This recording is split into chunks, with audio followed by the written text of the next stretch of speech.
केदार जोशी जी, जयपुर से। राधे राधे।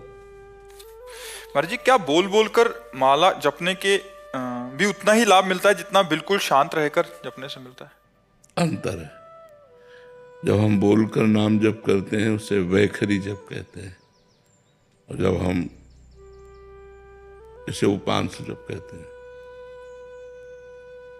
इसे मानसिक जप कहते हैं। तो प्रत्येक उससे, जैसे जो यज्ञ है, एक यज्ञ करता है और एक जप करता है। तो यज्ञानाम जप यज्ञोष्मी, यज्ञों में सर्वश्रेष्ठ यज्ञ जप यज्ञ है। जप यज्ञ में वैखरी, राधा राधा राधा राधा राधा राधा राधा वाचिक। तो यज्ञ से 10 गुना बढ़ करके वाचिक जप में फल है, वाचिक से 100 गुना बढ़ करके उपांशु में है, उपांशु से 1000 गुना बढ़ करके मानसिक में है। ऐसा प्रभाव है। पर ये गुना में ना फंसे, क्योंकि मानसिक जप निरंतर सिद्ध पुरुषों का होता है। साधक को उपांशु या वाचिक में ही अपने को पहले रमाना चाहिए। राम नाम मणिदीप धर जीह देहरी द्वार, तुलसी भीतर बाहिरो जो चाह सुजियार। यद जिह्वाग्रे वर्तते नाम तुभ्यम, अहोबत सुपचतो गरीयान। यद जिह्वाग्रे, जिह्वा के अग्र, राधा राधा राधा राधा राधा राधा। तो अगर हमारा मन नहीं लग रहा है तो हमें वाचिक पर पहले बहुत समय देना चाहिए, फिर वाचिक से उपांश में, और उपांश से मानसिक चलता है। मानसिक सिद्धों का चलता है, साधकों का नहीं। साधक को तो वाचिक और उपांश में ही अपनी परिपक्वता समय को पूरा लगाना चाहिए। और जब मन भगवदाकार हो जाता है, तो जैसे हम श्वास ले रहे हैं, दिल धड़क रहा है, ऐसे स्वाभाविक नाम मंत्र चल रहा है, दिमाग में छाया हुआ है, वो बात अलग होती है। तो इसका अलग अलग फल है। सोनू जी, श्री हरिवंश महाराज। श्री हरिवंश महाराज जी। महाराज जी, जिस प्रकार भगवान शिव के प्रिय भक्तों में नंदी जी हैं तथा श्री राम जी के प्रिय भक्तों में हनुमान जी हैं, ठीक उसी प्रकार आपका परम प्रिय भक्त बनने या उस श्रेणी तक आने के लिए एक शिष्य को, हमारा कोई भक्त के, हम खुद तो भगवान के चरण दास हैं। तो दासों के दास थोड़े होते हैं, दास तो दास ही होता है। हमको तो जो पकड़े मिलता है वो श्री जी के चरणों में चढ़ा देते हैं। तो हम श्री जी के चरणों तक पहुंचाने वाले पोस्टमैन हैं। श्री जी की बात आप तक, आपकी बात श्री जी तक।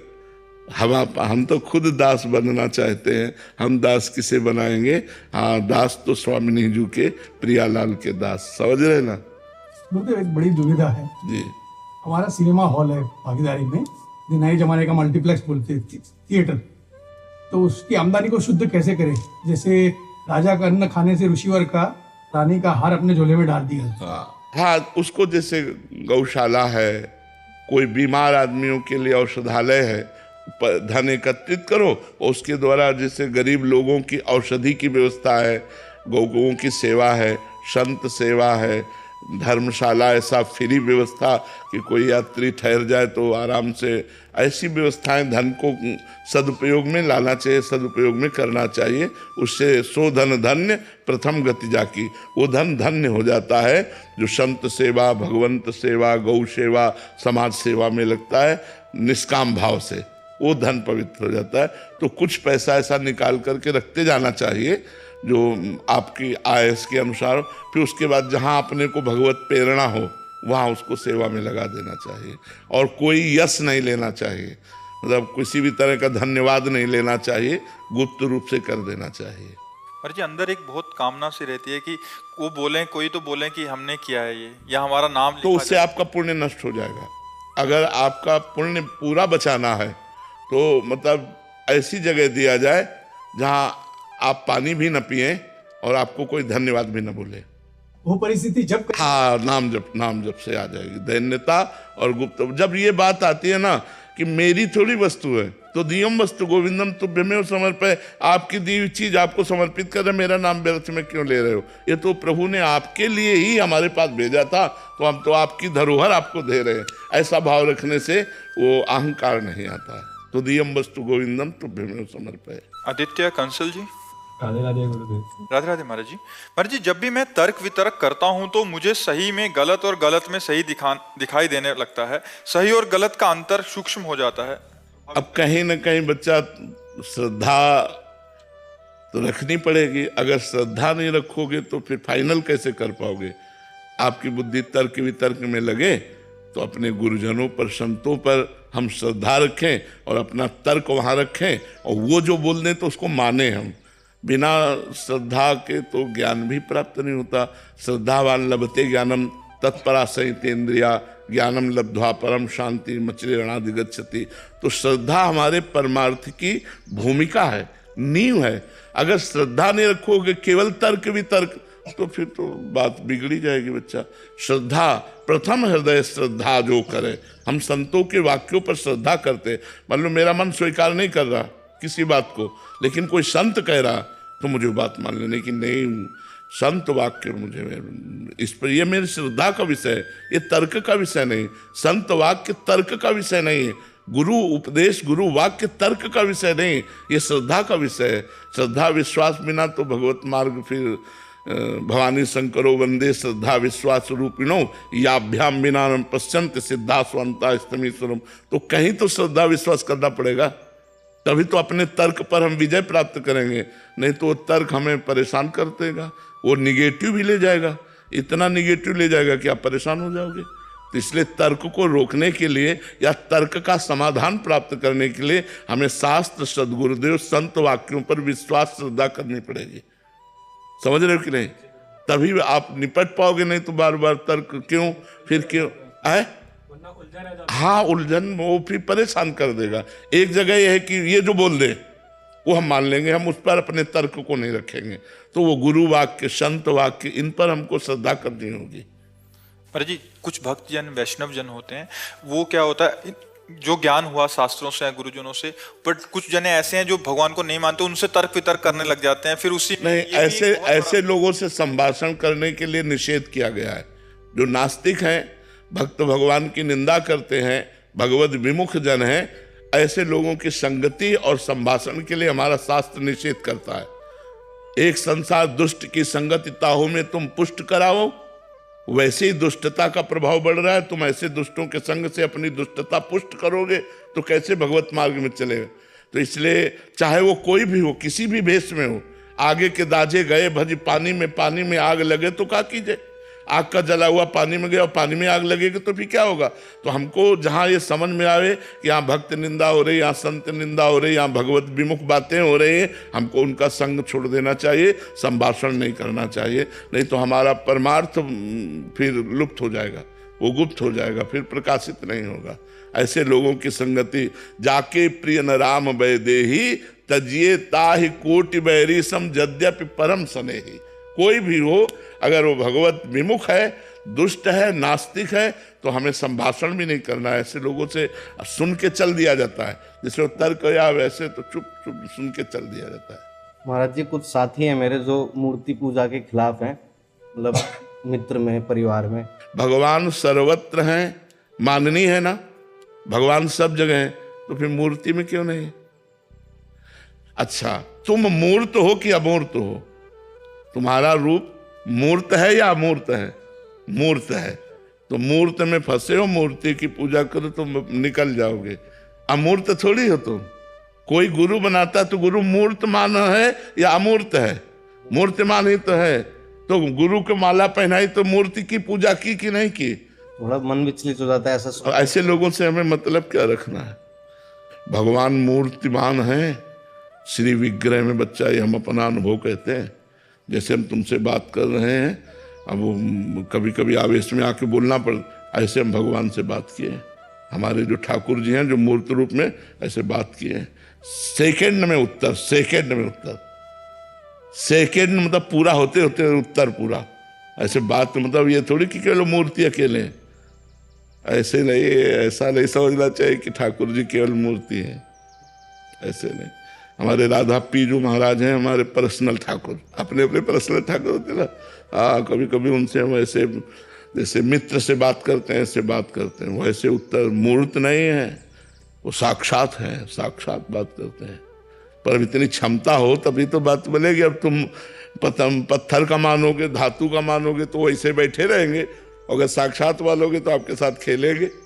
तो हमारी भावना देखो, देखो स्वामी जी महाराज से बिहारी जी बात करते थे, आपसे कहाँ से बात कर लेंगे? आप देखो, आपको मूर्ति दिखाई देंगे। और स्वामी जी से बात करते थे, हरिवंश महाप्रभु से राधा वल्लभ जी बात करते थे, गोपाल भट्ट से राधा रमण जी बात करते थे। तो हमारी भावना किस तरह से है? अगर हमारी भावना साक्षात में है तो आपसे सच्ची कहते हैं, बिल्कुल वैसे सुख मिलता है साक्षात का है। जब चरण उनके चापो, उनको दुलार करो, दुलार करके शयन कराओ तो पूरा, फिर झांक के देखो शयन कर, हाँ सो गए सो जाओ। वैसे ही भावना की जाती है, वैसे सब। अब मूर्ति मान कर चिरौरी रख दोगे तो फिर तो मूर्ति दिखाई, वो क्या जाने, वो प्यार क्या जाने करना। तभी तो वृंदावन की धूल में धूसरित तन करें तब कुछ उनको ज्ञान हो। सब क्या है? भगवान शंकर से बनकर बढ़कर कोई ज्ञानी नहीं जो वृंदावन की रज की याचना करते हैं। जो रज शिव सनकादि की याचत सो रज शीस चढ़ाऊं किशोरी तेरे चरण की। ये राधा वल्लभ जी ये स्वयं प्रकट है, किसी कलाकार के द्वारा निर्मित नहीं बच्चा, ये स्वयं प्रभु है। लेकिन हमारी दृष्टि कितने सेकंड टिकती है, ऐसे गई ऐसे, उनकी तरफ तो नाक नहीं मिले। और रसिकों को देखो, सीधे आंख में आके टक मिलाकर फिर उनसे जो बात होती है, जो अंदर स्फूर्णा, घंटों रोते हैं। पर आप मानते नहीं ना, आप तो मूर्ति मानते हैं। तो मूर्ति बने खड़े, जाकी रही भावना जैसी, प्रभु मूर्ति देखी तिन तैसी। तो भावना का सारा खेल है। पार्थ राधा वल्लभ श्री हरिवंश।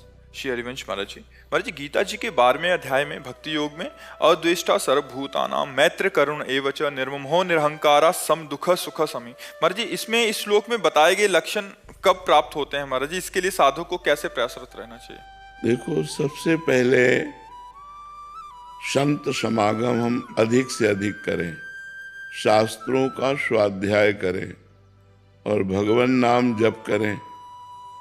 इन 3 कार्यों की पूर्ति के लिए पवित्र भोजन करें।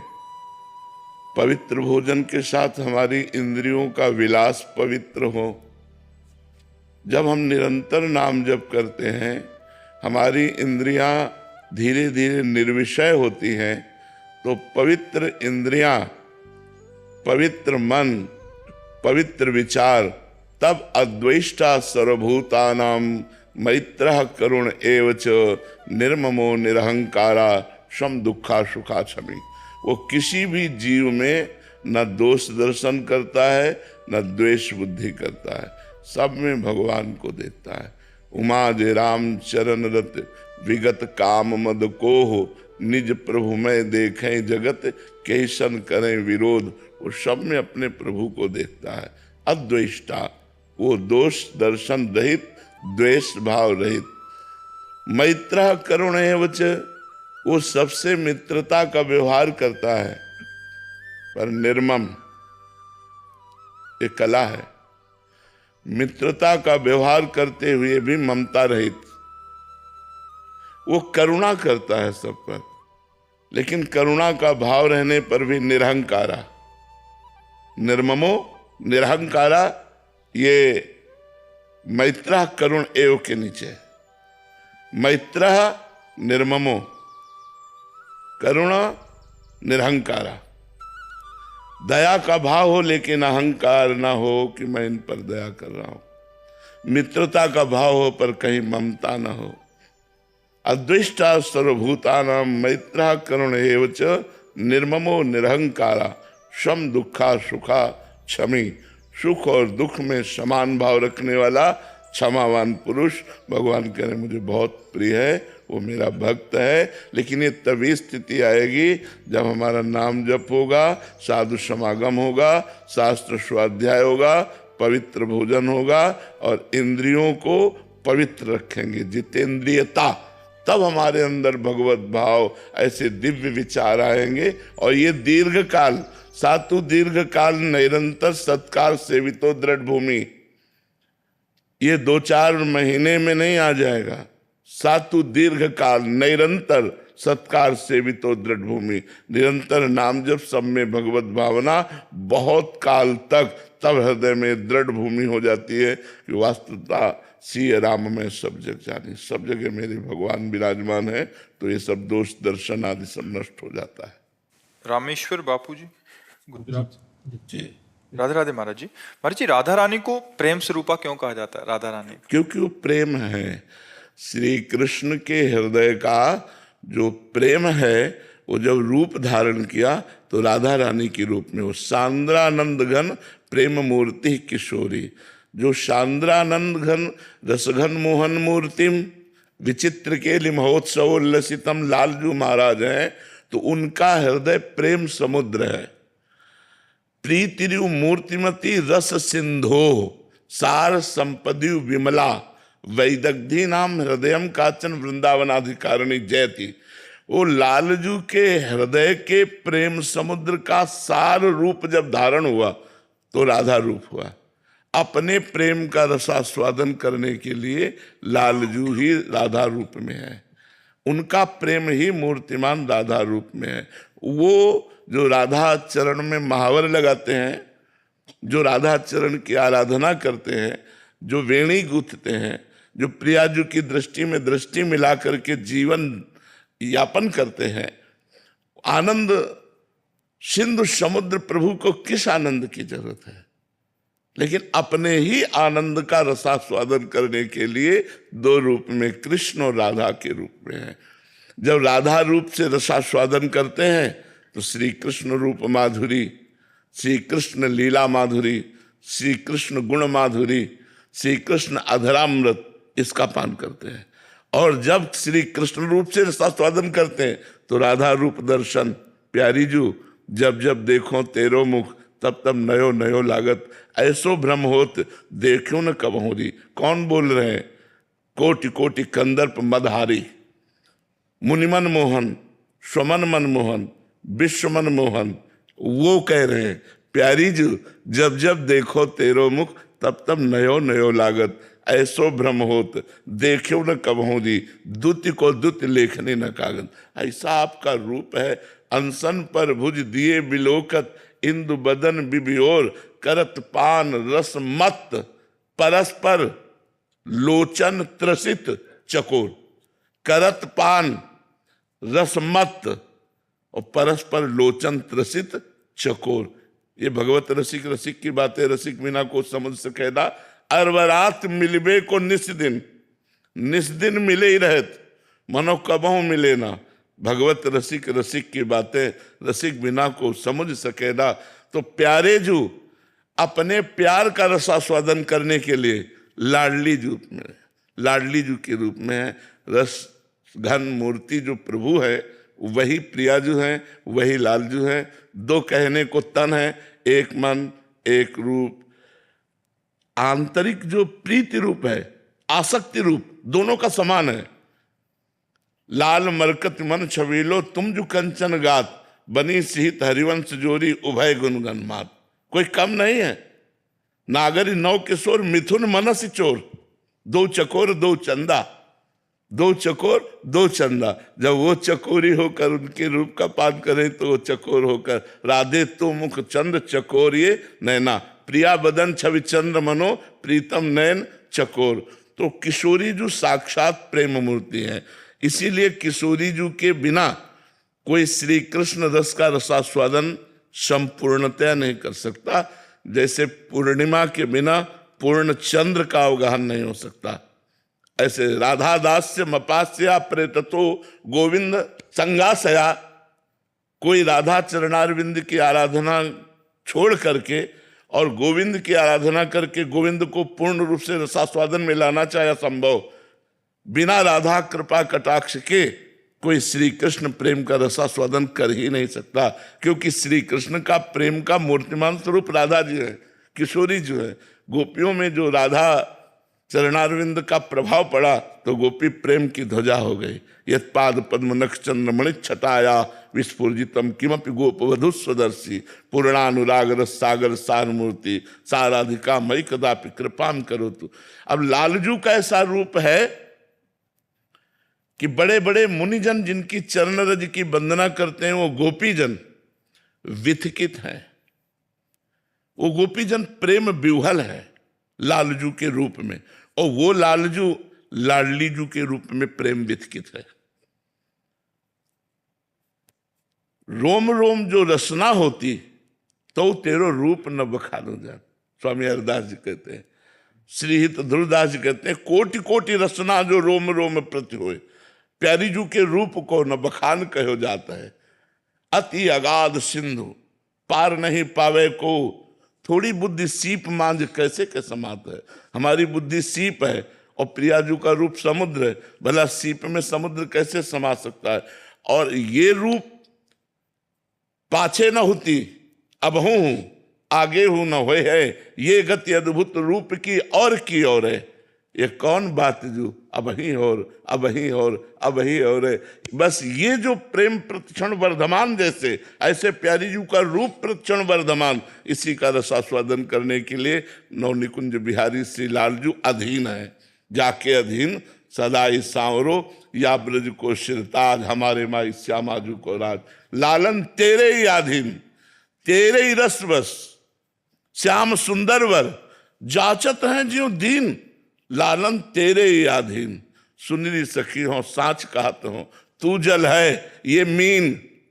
सुनरी सखी और साच कहते हो, तू जल है ये मीन। लालन तेरे ही अधीन, अखिल कोटि ब्रह्मांड को दान करने वाला, सुख दान करने वाला। मांगत लाल लाड़िलो नागर, प्रगट भई दिन दिन की चोरी, दान दैरी नवल किशोरी। मांगत लाल, जिस दरबार में खड़े होकर के लालजू याचना करते हैं सेवा सुख की, वो है हमारी महारानी जी का दरबार। महारानी जो है लालजू के हृदय का आनंद, लालजू के हृदय का आह्लाद। लालजू का हृदय जब मूर्तिमान रूप धारण किया तो राधा किशोरी रूप हुआ। दो नहीं है, एक रुचि, एक स्वभाव, एक वय, एक प्राण, दो तन। केवल कहवे को दो तन, एक मन, एक रुचि, एक स्वभाव, एक वय, एक प्राण। दो तन में एक प्राण चलते हैं। राधा और कृष्ण के एक प्राण है, एक मन है, एक रुचि है, एक स्वभाव है, एक वय है। कहाँ तक उनका वर्णन करे। वो ही वो है और वो ही वो है। राधे राधे प्रिय मित्रों, हमारे YouTube चैनल एकांत दर्शन में आपका हार्दिक स्वागत और अभिनंदन है। हमारे चैनल के माध्यम से आप तक महाराज जी के स्वर्णिम भजनों को पहुंचाना है, जिसके माध्यम से आपके जीवन में परिवर्तन हो, आप में आध्यात्मिक विकास हो, ऐसी मैं आशा करता हूं।